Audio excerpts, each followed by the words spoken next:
Le quotidien d'1 milliard de personnes sur la planète est d'affronter la faim et lutter pour trouver de quoi nourrir leur famille. Beaucoup d'entre eux pourraient produire les aliments nécessaires à leur alimentation puisque 70% de ces affamés sont agriculteurs. En effet, la priorité a été donnée à une agriculture d'exportation et non une agriculture familiale. L'homme s'est épuisé pendant des années à produire des millions de tonnes de céréales. Plus de 30% de cette production est destinée à nourrir les animaux d'élevage, à savoir que 90% du soja est destiné à l'élevage intensif. Toute cette production pourrait nourrir 12 milliards d'êtres humains. La Terre est bien assez riche, elle peut nourrir tous les êtres humains. Les industries agroalimentaires, soutenues par les gouvernements, ont acheté des dizaines de millions d'hectares sur tous les continents dans les pays du Sud principalement, qui ont un climat propice à leur récolte et des terres fertiles. Les paysans locaux en sont les premières victimes, car ils sont expulsés et la production ne sont pas pour les populations locales, ce qui affame des peuples entiers. Des pays sont détruits par l'agriculture intensive, par exemple la désertification, la déforestation, l'érosion des sols, etc. Les engrais chimiques, les pesticides et les OGM qui menacent la biodiversité, qui concernent les eaux, les sols et la vie humaine. Saviez-vous que 2/3 de la forêt amazonienne a déjà été détruite due à la culture du soja? Que 7 des 10 plus grandes espèces marines se sont éteintes à cause de la pêche intensive? Que 90% des requins ont été tués en 10 ans alors qu'ils régulaient la vie marine depuis des millions d'années? Que les pesticides et déjections animales déversées dans la mer ont eu pour effet l'apparition de phénomènes tels que les algues vertes en Bretagne, l'augmentation du taux d'acidité des océans, les coraux menacés de s'éteindre et surtout l'empoisonnement des espèces marines. Ça va quand même ou pas? 1 milliard d'êtres humains ne mangent pas à leur faim. 3 millions d'enfants décèdent chaque année, alors que chaque être humain a le droit de cultiver la terre. Les terres sont un bien commun. Une agriculture sans agriculteurs n'existe pas. Préservons notre terre, à ce que je sache, elle n'est pas à vendre.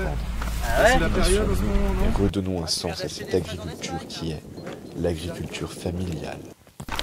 Ah ouais? Ouais. Ah, il y a mon jus de pomme aussi. Mais tu vois, nous à la Pachamama, là, à la ferme, on a du jus de pomme, on a des choses, hein, si tu veux. Pourquoi t'es pas venu marcher? Bah, j'aurais peut-être dû te rencontrer avant alors. Bah, je sais pas, t'as 2 minutes? Ouais, bah ouais, carrément. Bah viens, bah ça va aller, tu peux faire un peu de vélo. Ouais, ouais, je vais poser mon vélo bah, viens, par là-bas.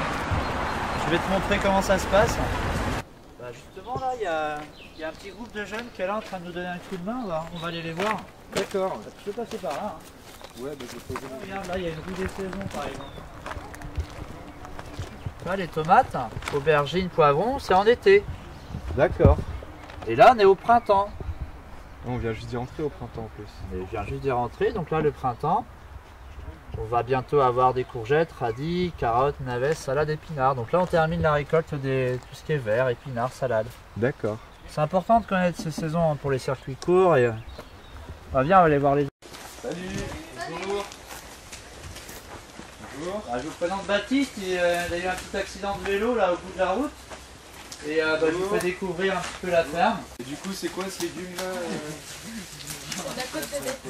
D'accord, ouais, c'est un légume vert, ça se mange bien. C'est un peu comme de la salade, non? C'est ça. Et du coup, vous faites ça pourquoi Vous vous êtes engagé, vous êtes bénévole? Ouais, bénévole, on nous donne un coup de main. Vous donnez un coup de main, ouais. Ouais. Et c'est quoi comme agriculture ça? C'est Familial. de la familiale, donc vous êtes entre familles en fait, non? Bah non, c'est pas ça. Pas du C'est tout? juste que c'est fait, c'est pas fait en industriel quoi. Ah d'accord, donc tout est fait à la main, c'est ça? Voilà, c'est ça. C'est bon, on va aller voir remarquer dans les yourtes. Clémence, on était à la serre avec Baptiste, il a vu les bêtes et ça l'intéresserait. Je peux t'en occuper. À plus tard. Ah merci. Et Baptiste, tu vois, on a du jus de pomme, du jus de pomme local. On fait ça aussi avec les jeunes en chantier collectif. Et là, c'est des pommes du coin. Tu vois, il y a un peu de dépôt, mais il est très bon. Hein. Je te l'offre, tiens. Comme ça t'incitera à revenir plus souvent en marché ici, quoi. Et bientôt, on aura des fraises. D'accord. Au lieu d'acheter que... des fraises d'Espagne, qui sont pas forcément les meilleures, bientôt on aura des fraises. Justement, cet après-midi, on va aller s'en occuper, on va aller désherber. Hein, si tu veux venir nous aider. Parce qu'on a besoin de, on a Je besoin suis de libre personnes. cet après-midi, alors pourquoi pas. Bah voilà, c'est Ouais, bien, merci, je vais y aller. Bon bah, à tout à l'heure. Ouais, à tout à l'heure, Baptiste. À tout à l'heure. Tout à l'heure. Allez.